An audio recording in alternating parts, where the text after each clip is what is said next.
버려진 섬마다 꽃이 피었다. 우리가 너무 잘 아는 김훈 작가의 칼의 노래에 나오는 첫 문장입니다. 수많은 생각을 요하는 그리고 참 아름다운 이 명문장, 탄생했던 그 배경을 보면 이 김훈 작가가 얘기해요.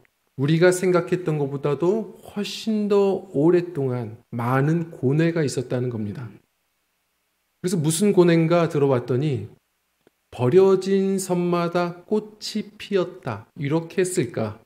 아니면 버려진 섬마다 꽃은 피었다 이렇게 했을까?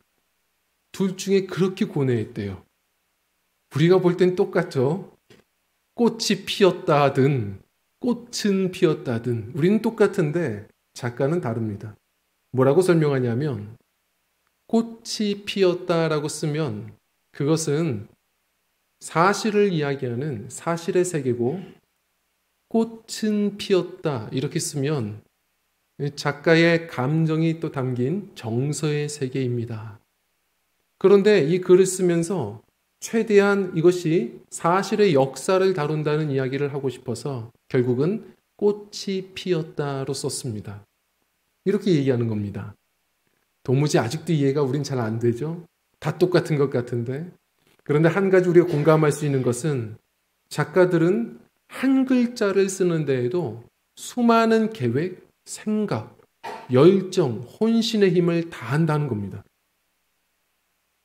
그 한 글자가 글 전체의 분위기를 좌우한다는 것 또한 알고 있거든요. 그래서 이런 이야기도 있습니다. 어떤 한 시인이 열심히 시를 쓰는데 친구들이 놀러 온 거예요. 그래서 놀러 가자. 야외로 한번 우리 놀러 가자. 그랬더니 봐라 내가 지금 시 쓰고 있다. 보여주더랍니다. 근데 다 쓴 거 아니냐? 아니다. 나 지금 한창 지금 진행 중이다. 다녀와라 너희들끼리. 그랬더니 3시간 정도 놀고서 오더래요. 놀고서 와서 이 시인이 얘기하는데 아유 안 가길 다행이라고. 시가 완성됐다고. 그러면서 딱 보여주는데 3시간 전이랑 똑같더랍니다.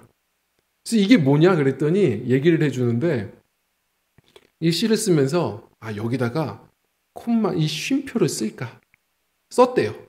근데 조금 이상한 것 같아서 흐름이 또 지웠답니다. 근데 또 허무하고 뭔가 허전한 것 같아서 나중엔 또 찍었대요. 그래서 이런 거래요.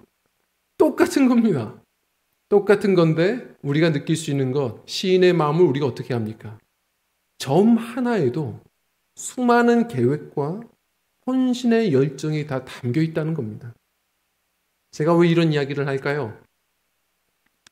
많은 그리스도인들이 하나님이 우리를 어떻게 창조하셨는지를 놓친 채 참 이 세상을 살아가며 낮은 자존감으로 살아갈 때가 많습니다. 하나님이 우리를 어떻게 창조하셨나? 에베소서 2장은 이렇게 이야기하거든요. 우리는 하나님의 걸작품입니다. 그리스도 예수 안에서 선한 일들을 위해서 창조되었습니다. 너무 멋있죠? 우리 하나하나가 그렇잖아요. 다 똑같은 사람이 없어요. 하나님은 기성품으로 만든 사람이 없습니다. 상품으로 만든 사람이 없어요. 왜 우리가 서로를 비교하며 가치를 평가합니까? 우리는 비교할 수 없고 값으로 매길 수 없는 하나하나가 하나님이 만드신 작품이라는 거예요. 나의 인생의 길이 있는 겁니다. 하나님은 우리를 작품으로 만드셨고요. 주 예수 그리스도의 피로 우리를 부르셔서 선한 계획을 이미 구상하신 대로 우리를 이끌어 가신다는 거예요. 너무 감동스럽죠? 그런데 걸작품이라는 말도 감동스럽지만 원어로 보면 이 작품이라는 게 포이에마예요. 포이에마. 이 포이에마라는 뜻이 어떤 거냐면 여기서 쉽게 영어 단어 포엠이라는 단어가 나옵니다. 시예요. 하나님이 우리를 마치 열정을 다해서 쓰는 이 시인처럼 하나하나를 시처럼 쓰셨다는 겁니다. 너무 멋있는 표현 아닌가요? 하나하나를 향한 우리는 연습하여 창조된 존재가 없어요. 모세, 다윗 우리가 존경하는 것 같지만 그들만 하나님의 작품으로 만드셨나? 천만에요. 우리 모두를 하나님께서는 계획하여서 사랑하셔서 하나밖에 없는 작품처럼, 시처럼 쓰셨다는 겁니다. 그런데 많은 그리스도인들이 그걸 몰라요. 낮은 자존감에 쉽게 절망하고 낙심하며 삽니다. 저는요, 예를 들어서 저는 그렇게 따뜻한 아버지가 아닌 것 같아도, 그렇게 무관심해 보일 때도 있어도 아이들을 보면 얘네들이 잘 돼야 될 텐데, 얘네들이 좀 공부도 하고 기도하고 이러면서 좋은 평신도 선교사 됐으면 좋겠는데, 저도 제 마음에 계획이 있습니다. 제 안에 자녀들을 향한 바람이 있죠. 그런데 웃긴 건요, 믿음의 사람들이 하나님 아버지라고 부르면서 하나님 아버지가 나를 향해서 계획이 없다고 생각하는 것 같아요. 우리를 향해서 어떻게 사랑하시는지, 우리를 향한 어떤 계획이 있는지는 자꾸 복음을 듣고 발견하셔야 됩니다. 그런데 많은 분들이 그 하나님을 못 보고 쉽게 낙심한다고요. 그 이유가 뭘까? 살아가다가요, 인생의 현실의 벽을 한 번씩 만나거든요. 인생의 현실의 벽을 마주칠 때가 있어요. 우리는 그 벽을 뭐라고 하냐면 세상은 불공평해예요. 인생은 불공평해. 이거는 예수님을 믿든 믿지 않든 다 살아가다 보면 깨닫는 세상 진리입니다. 빌 게이츠도 이렇게 멋있게 말했다고 하지만 다 이야기하지 않나요? 인생은 불공평해. 빌 게이츠가 말한 것처럼 청년들 불평하지 마. 어차피 불공평한 거 받아들여. 태어났을 땐 불공평한 거 그거 네 책임 아니지만 나중에 죽을 때까지 그런 건 네 책임이야. 성실히 살아. 이렇게 얘기하잖아요. 이거 세상에서도 다 발견해요. 우린 살아가다 보면 만납니다. 불공평하거든요. 예를 들어서 나는 주거라고 일을 해요. 주거라고 아르바이트를 하고 일을 해서 작은 가게 하나 차리는 게 꿈이에요. 그런데 어디서 친구가 연락 오는데 이 친구는 팽팽 놀았거든요. 그런데 큰 사업장을 얻었대요. 아버지가 부자인 거예요. 쉽게 얻어서 초대장, 쿠폰 나눠주는데 마음이 무너져요. 불공평하구나. 혹은 날 때부터 똑똑한 애들이 있어요. 아십니까? 날 때부터 똑똑한 애들. 나는 죽어라고 공부를 해도 항상 20등, 30등이에요. 그런데 그 친구는 남의 거 그 공책 그냥 가지고선 빌려다가 한 일주일 벼락치기 하면 항상 1등, 2등이에요. 너무 불공평해. 그리고 나는 죽어라고 운동해요. 비타민 먹어요. 그런데도 골골하고 허약한데 저 친구는 날 때부터 통뼈예요. 아픈 데가 없어. 항상 등산하자 그러면 그 친구가 내 손 잡고 가. 자존심 상하죠. 세상은 너무 불공평해. 우리가 따라잡을 수 없는 나의 현실 한계를 마주칠 때가 있다는 겁니다. 자, 이것은 현실의 벽이에요. 쉽지 않죠. 그러나 우리가 돌아다 보면 다 거기서 무너지지 않아요. 어떤 분들은 노력해서 극복하시는 분들도 있어요. 어떤 분들은 자기의 길이 있다 말하면서 그 길을 찾아서 새로운 길을 내요. 사람들은 그래요. 그런데 현실의 벽을 만났을 때 믿음의 사람들은 누구보다도 뛰어넘어가야 되는데 많은 사람들이 수 없는 잘못된 소리를 듣고 더 깊은 어둠의 감옥에 그 절망의 저주의 장벽에 스스로 갇히는 일들이 참 많습니다. 오늘의 말씀을 보면 바로 제일 불공평함을 만났던 사람이 나오죠. 날 때부터 소경이었다라고 말해요. 날 때부터 소경. 자, 앞이 보이지 않아요. 그러면 지금도요, 앞이 보이지 않는 분들은 누구보다 불편한 장애를 가지신 거예요. 그러나 조금 비교해드리면 과거에 비하면요, 지금은 그래도 점자책이라는 게 있어서 나름 공부하고 연습하면 그래도 공부할 기회가 있어요. 과거에 비하면 가문식 지팡이라는 게 있어서 그래도 어디 다니는데 다닐 수 있어요. 그리고 맹인 안내견이 있어서 요즘엔 도움도 받을 수 있다고 하더라고요. 그리고 사회적으로 장애인에 대한 인식이 또 많이 개선되고 있어요. 그런데 이 당시, 지금도 불편한데 이 당시에 이 날 때부터 소경은 정말 절망 그 자체입니다. 할 수 있는 게 없어요. 그냥 빌어먹고 살아야 됩니다. 거기다가 날 때부터 소경이랍니다. 그것은 뭐예요? 대화가 되지 않아요. 세상을 본 적이 없거든요. 이 사람은 아무리 배워도 색깔을 몰라요. 빨간색, 노란색, 그게 뭔지 몰라요. 본 적이 없거든요. 아름답고 추하고 그게 뭔지 몰라요. 대화도 안 돼요. 이 사람은 그래서 정말 깜깜한 세상에서 사는 거예요. 그런데 더 깊은 감옥에 빠지기 시작합니다. 저주의 장벽에 갇히기 시작해요. 우리 한번 읽어볼까요? 시작. 어둠의 장벽에 갇혀 있다. 이것이 때때로 우리가 마주치는 현실입니다. 더 깊은 어둠으로 들어가요. 2절 말씀을 좀 우리가 읽어봤으면 좋겠는데요. 같이 읽겠습니다. 시작. 제자들이 물어 이르되 라삐여 이 사람이 맹인으로 난 것이 누구의 죄로 인함이니까 자기니까 그의 부모니까. 제자들이 예수님께 이 맹인을 보면서 물어보기 시작한 겁니다. 예수님, 이 사람 누구 죄 때문이에요? 왜 나면서부터 맹인이에요? 이 사람이 죄지어서 그런 거예요? 부모가 죄지어서 그런 거예요? 자, 제자들이 이렇게 질문하는 걸 보면 제자들은 질문은 하고 있지만 한 가지를 단정하고 있어요. 그게 뭡니까? 이 사람의 죄든 부모의 죄든 이 사람의 지금 앞이 보이지 않은 것은 하나님께 죄 때문에 벌 받고 있는 거다. 이렇게 단정하는 겁니다. 성도님들, 이거 아주 위험한 얘기입니다. 지금 이 당시는요, 장애인들이 그래서 더 슬펐던 겁니다. 앞을 못 보고 불편해서도 힘든데 유대인들은 어떤 질병을 만나면 그 사람 조롱했어요. 모욕했습니다. 왜? 하나님께 벌 받는 거야. 저 사람은 뭔가 죄가 있어서 벌 받는 거지. 영적으로도 그들을 핍박하고 정죄했어요. 얼마나 슬펐던 인생이었겠습니까? 그런데 예수 그리스도의 제자라는 사람들도 지금 그들이 여기서 헤어나오질 못하는 거예요. 주님의 마음으로 가서 도와줘야 되는데 저 사람 누구 죄 때문이에요? 궁금해서 물어보고 있는 거예요. 참 슬프죠. 누구 죄 때문입니까? 성도님들, 여기서 오해하시면 안 됩니다. 성경은 어떻게 얘기하죠? 우리의 인생 속에 만나는 고통, 질병, 어떤 죽음마저도 죄로 인해서 이 세상에 찾아 들어온 것으로 이야기하죠. 죄 때문에 시작됐다고는 말해요. 그러나 여기서 헷갈리시면 안 됩니다.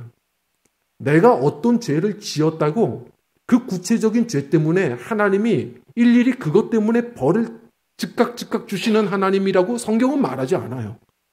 때로는 사랑하셔서 훈련시키실 때도 있겠죠. 그러나 많은 분들이 세상은요, 다 그렇게 이야기할 수 없는 거예요. 죄 때문에 여러 가지 고통과 어둠이 이 세상에 있고요. 모순이 있어요, 삶에. 그걸 다 무조건 저 사람이 죄져서 그래. 그렇게 정죄할 수 없다는 거예요. 우리가 지금 나누고 있는 미라클이라는 주제로 영화가 있죠. 왜 영화가 있는데 그 영화에 보면 똑같은 얘기예요. 어떤 한 가정이요, 풍파를 만났어요. 근데 그 가정이 더 무너졌던 이유가 있습니다. 왜? 교회 때문에. 성도들이 그 가정에 일일이 찾아와서 얘기합니다. 어떤 죄를 지으신 거 아닌가요? 왜 자녀가 그렇게 고통받겠어요? 하나님께 회개하세요. 그렇게만 말할 수 없는데 그렇게 이야기하면서 그 가정을 더 어둠에 빠뜨리는 거예요. 함부로 얘기하시면 안 돼요. 어떤 분들은 어떤 부흥사는 얘기하더라고요. 그 사람이 그렇게 죄를 지어서 그런 벌을 받고 있다고. 그 사람이 암에 걸린 것은 그렇게 하나님께 죄 지어서 그런 거라고. 혹은 그 가정이 사고당한 이유는 그때 그 주일 예배에 빠져서 그런 거라고. 함부로 얘기하더라고요. 그렇게만 말할 수 없어요. 우리는 이 세상에서 있는 모든 고통과 죄를 다 얘기할 수 없어요. 거기서 답을 다 찾을 수 없습니다. 그리스도인들은 예수님이 주신 마음으로 어떤 슬픔을 당한 영혼이 있습니까? 찾아가서 눈물 흘리고 함께 해주고 기도해줘야 돼요. 그런데 우리는 함부로 말해요. 거기다가 조심해야 돼요. 나 스스로에게도 그렇게 하시는 분들이 있어요. 내가 지금 이 고통을 당하는 건 나도 모르는 예전에 내가 죄를 지어서 그런가 봐. 혹은 우리 가정에 흐르는 저주가 있어.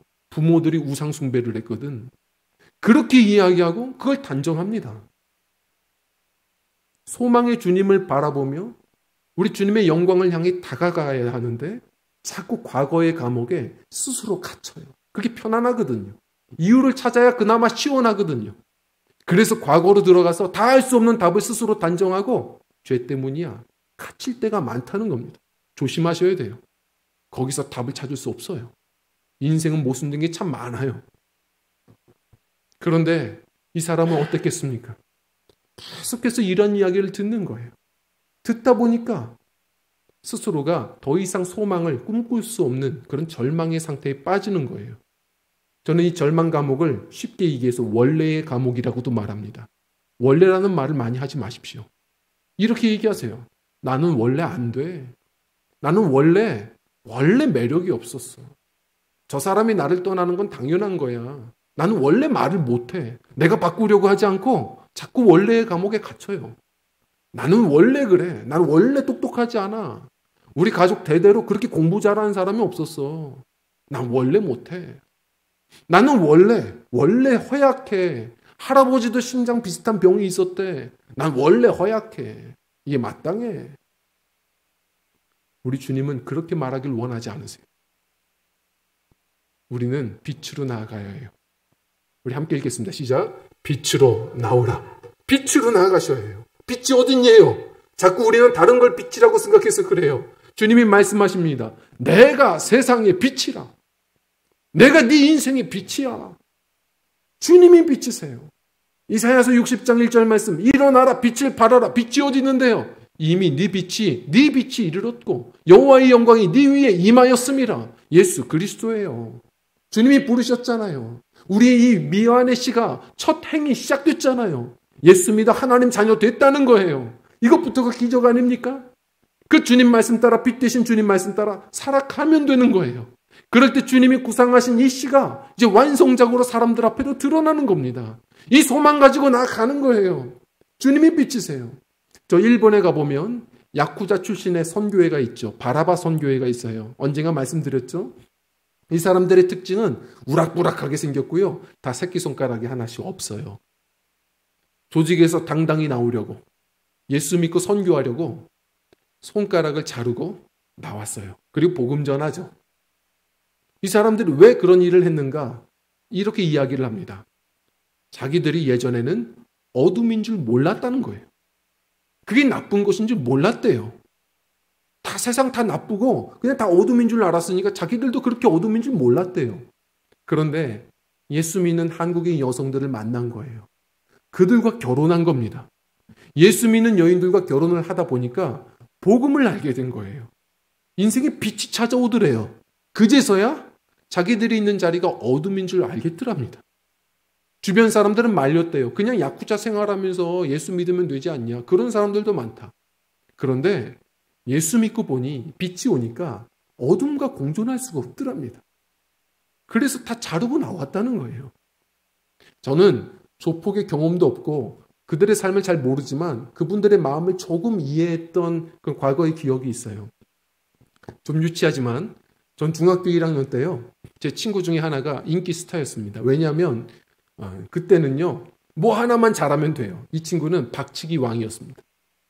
친구들이 다 미술 시간에 목파나 하면 목파나로 하나씩 부수면서 친구들에게 영광을 받았던 친구가 있어요. 근데 아시다시피 저는 어렸을 때 교통사고가 한 번 난 적이 있어서 여기에 감각이 좀 둔해요. 저는 박치기를 잘하는 건 아닌데 이렇게 둔해서 한번 실험해 보려고 이 친구랑 한 3번 부딪혀 봤어요. 근데 제가 이긴 거예요. 그리고 나서 순간 반해서 인기몰이를 하기 시작했습니다. 근데 저는 갑자기 뒤에서 등치는 컸는데 그렇게 인기 없었거든요. 그런데 갑자기 찾아온 이 관심과 인기에 세상을 가진 것 같더라고요. 그리고 나서 거기서 멈출 수가 없었어요.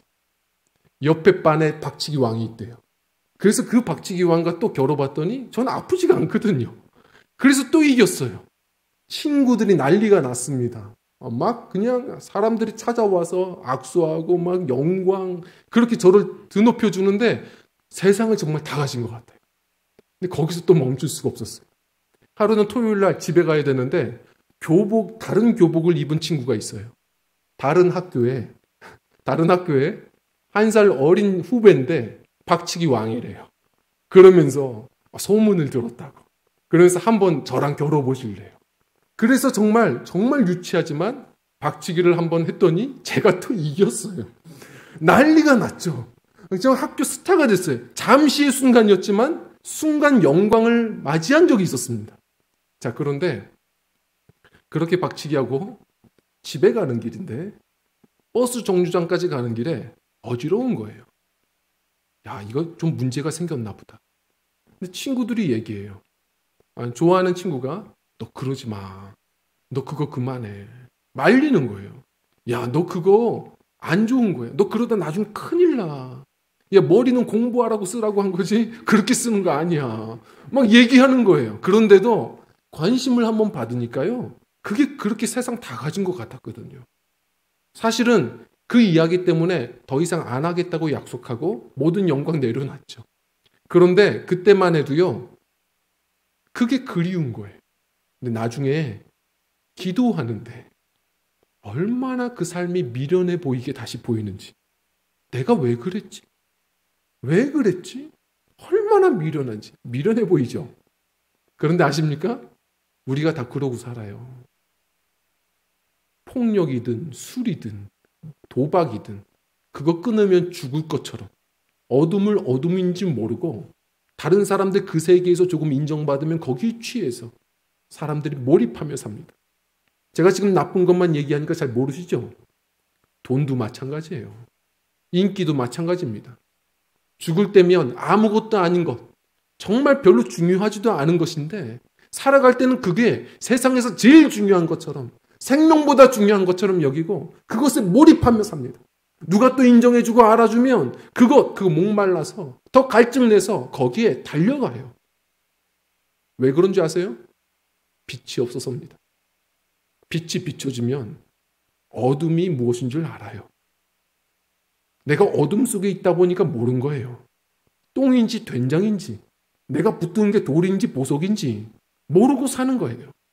그런데 내 인생에 진정한 빛이 한번 찾아오면 이게 보석인지 돌인지 똥인지 된장인지 그때서부터 보이는 겁니다.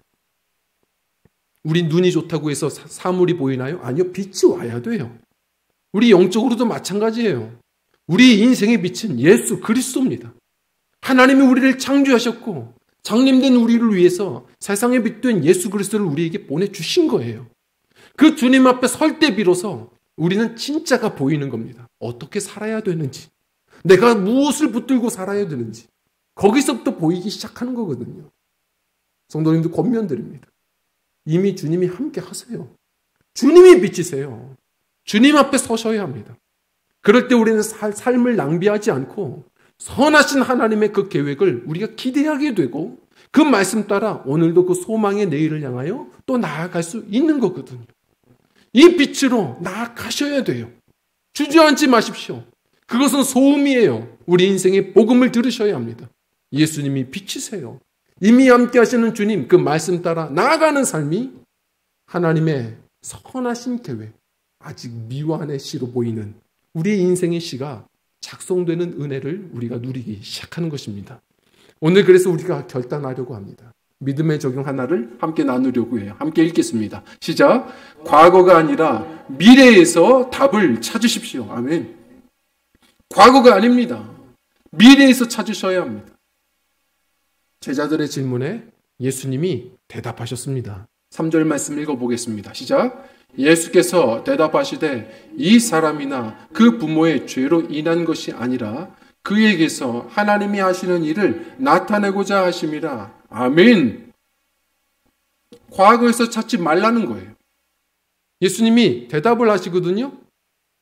부모의 죄냐 그 사람의 죄냐 제자들은 지금 정말 모르겠는 거예요. 왜? 그들의 생각으로는 죄를 져서 벌을 받는다고 생각했거든요. 그런데 이 사람은 날 때부터 소경인 거예요.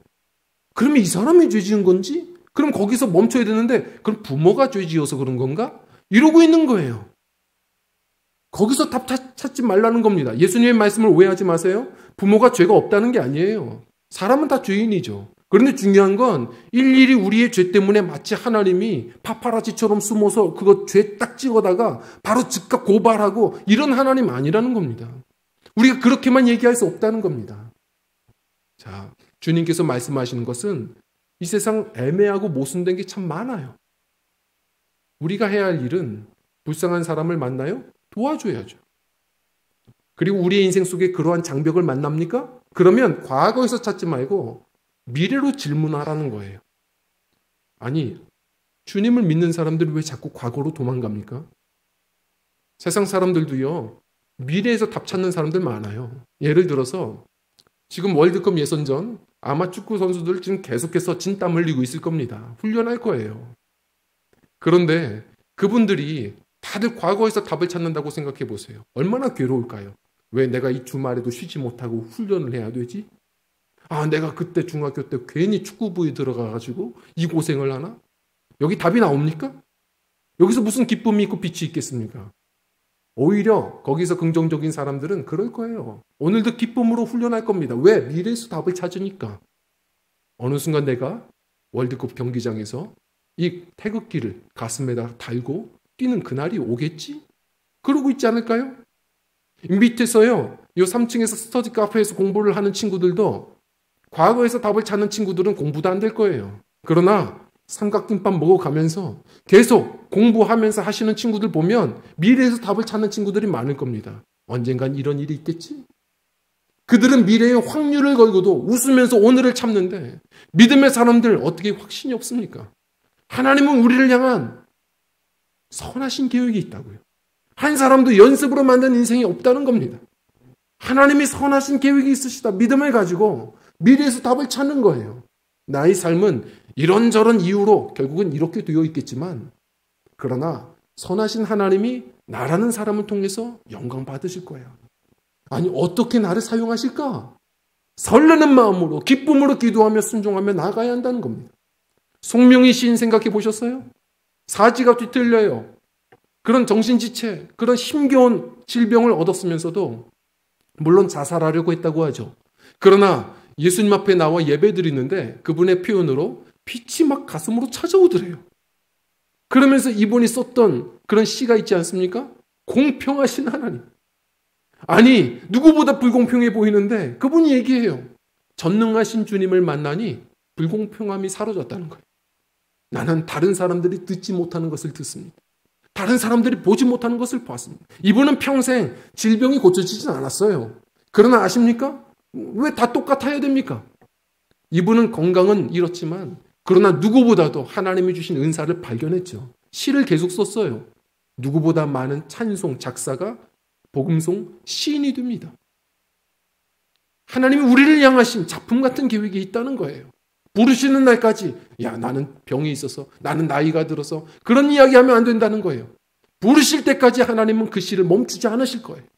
주님 손안에 붙들려서 내가 할 수 있는 그 일들 그때마다 순종하여 내일로 미래로 계속 나아가셔야 합니다.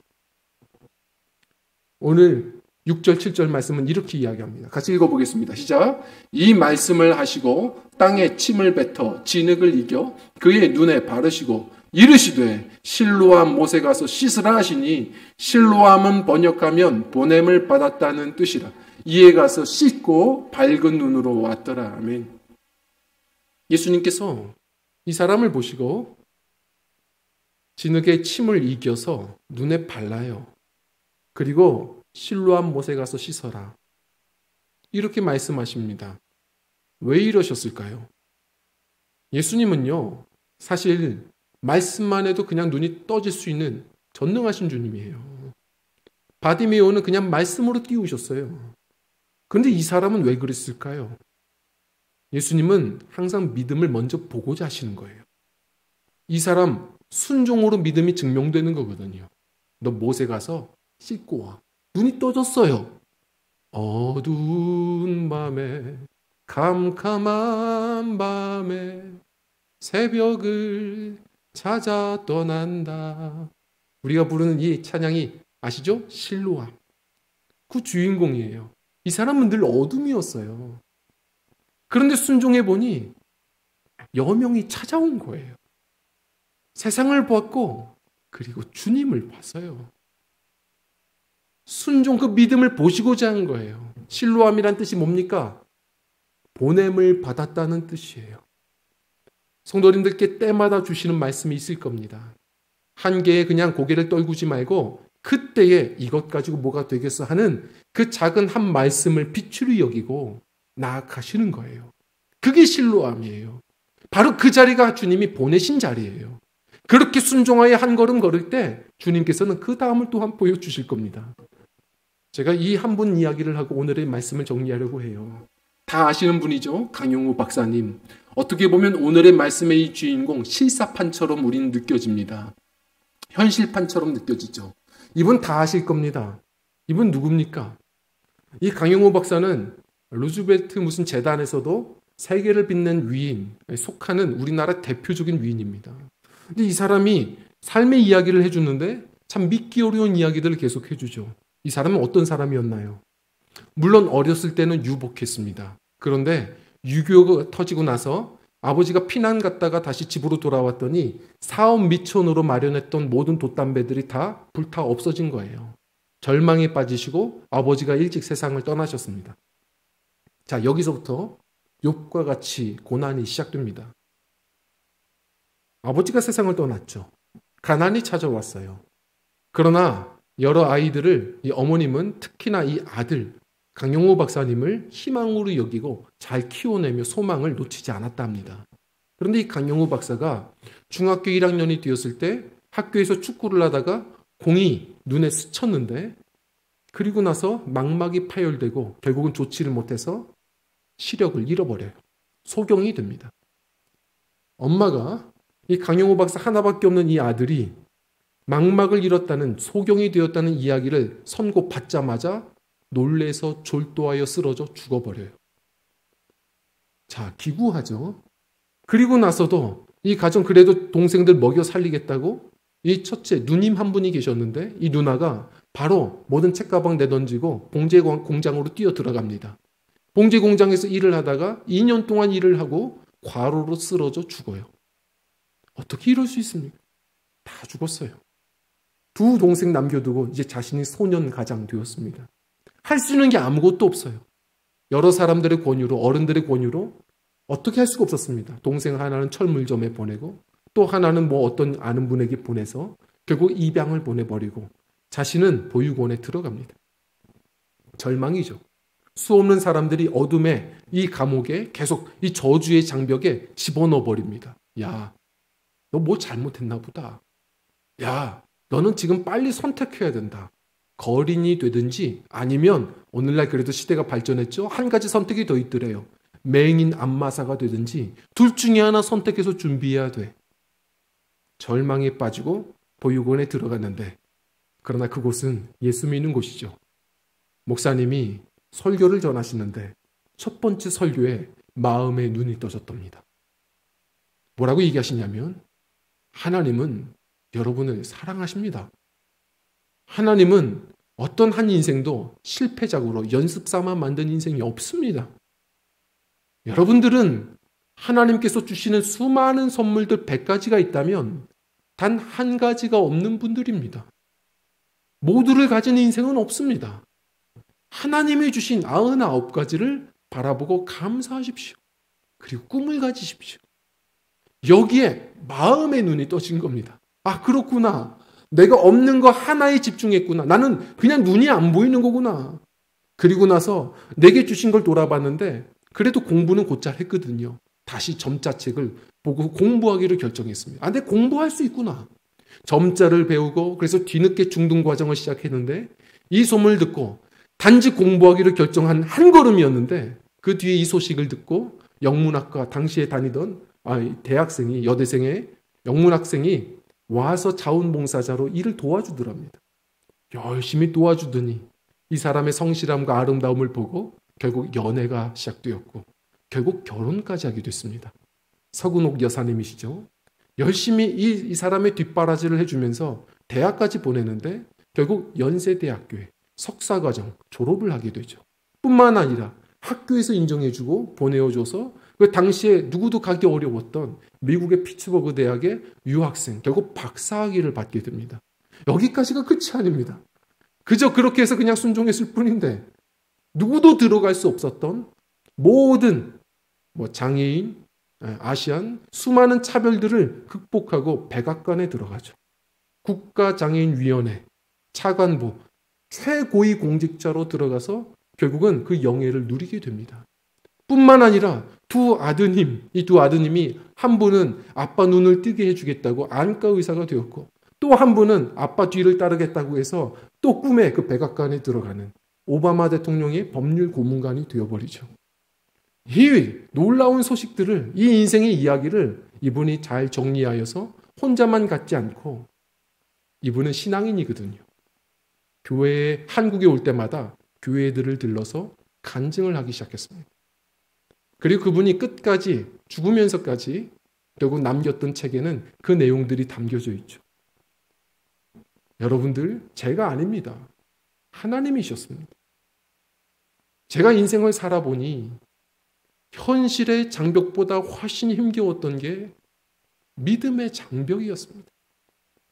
우리가 어떤 순간에도 그 고난의 그 문제를 보기보다 더 크신 하나님을 바라볼 수 있다면 희망은 반드시 찾아옵니다. 왜냐하면 우리 하나님이 소망의 하나님이시니까요. 우리 성도님들, 우리는 어떤 믿음을 가지고 지금 살아가는 겁니까? 똑같은 하나님을 믿으며 사는 겁니까?